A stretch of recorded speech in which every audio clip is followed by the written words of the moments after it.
পরবর্তী নির্দেশ না আসা পর্যন্ত কারফিউ চলবে বলে জানিয়েছেন স্বরাষ্ট্রমন্ত্রী আসাদুজ্জামান খান। রোববার রাতে ধানমন্ডির বাসভবনে মন্ত্রী জানান, আজ দুপুর 2টা থেকে 5টা পর্যন্ত কারফিউ শিথিল থাকবে।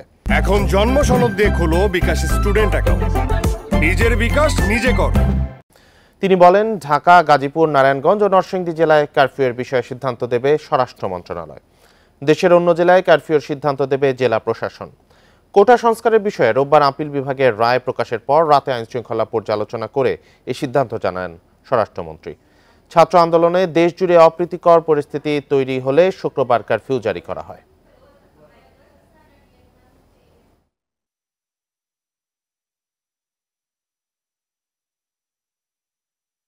যে কারফিউ যেটা চলছে এটা অব্যাহত থাকবে।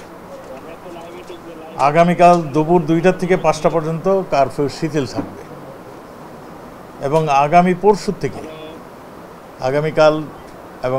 পরশু থেকে ঢাকা জেলা, ঢাকা মহানগর, নারায়ণগঞ্জ, নরসিংদী এবং গাজীপুর নগর এবং জেলা সহ আমাদের এখান থেকে সেন্ট্রালি আমরা অ্যানাউন্স করব কতক্ষণ কারফিউ থাকবে।